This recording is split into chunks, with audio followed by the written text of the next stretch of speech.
Social media, Facebook কিংবা ইউটিউবে আজকে ইতালির ভিসা উঠাইছে মাত্র 3 দিনে বা 3 দিনে ইতালির ভিসা পাওয়ার অবিশ্বাস্য সুখবর টাইপের যেসব ভিডিও ও পোস্ট ছড়াচ্ছে তার 99% ক্লিকবেট ও প্রতারণামূলক প্রচারণা।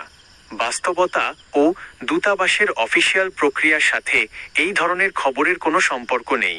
নিচে এর মূল সত্যতা তুলে ধরা হলো বাস্তব চিত্র ও দূতাবাসের প্রক্রিয়াকরণ সময়। 1. সর্বনিম্ন প্রসেসিং টাইম। ইতালিয়ান দূতাবাস এবং ঢাকায় নিযুক্ত অফিসিয়াল এজেন্ট ভিএফএস গ্লোবাল বাংলাদেশের নিয়ম অনুযায়ী কোনো ইতালিয়ান ভিসা আবেদন নিষ্পত্তিতে সাধারণত 15 দিন থেকে শুরু করে 2-6 মাস, কাজের ভিসা বা নুল্লা ওস্তার ক্ষেত্রে ক্ষেত্রবিশেষে এর চেয়েও বেশি সময় লাগে। 3 দিনে কখনোই কোনো কাজের নুল্লা ওস্তা বা স্টুডেন্ট ভিসা হওয়া সম্ভব নয়। 2. ভিসা প্রিন্ট বা স্ট্যাম্পিংয়ের ভুল ব্যাখ্যা। ভিডিওতে অনেক সময় দেখানো হয় যে পাসপোর্ট জমা দেওয়ার মাত্র 3 দিন পর হাতে এসেছে।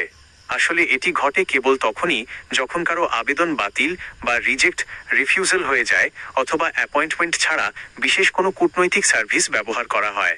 প্রতারক চক্র রিজেক্টেড পাসপোর্ট বা জাল স্ট্যাম্পিং ভিডিওতে দেখিয়ে মানুষকে প্রতারিত করে।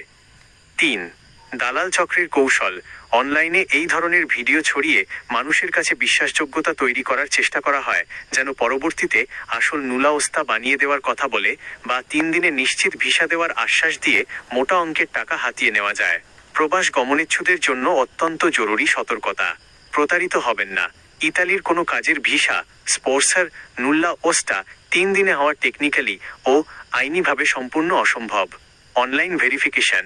আপনার নুলা ওস্তা বা আবেদন কোনো দালালের মাধ্যমে হয়ে থাকলে ভিএফএস গ্লোবালের অফিসিয়াল পোর্টাল visa.vfsglobal.com এর লিঙ্ক থেকে নিজেই স্ট্যাটাস ট্র্যাক করুন। অর্থ লেনদেনে সাবধান। নিশ্চিত ভিসার প্রলোভনে পড়ে বা সামাজিক যোগাযোগ মাধ্যমের এসব ভুয়া প্রচারণায় বিশ্বাস করে কাউকে টাকা দেওয়া থেকে বিরত থাকুন।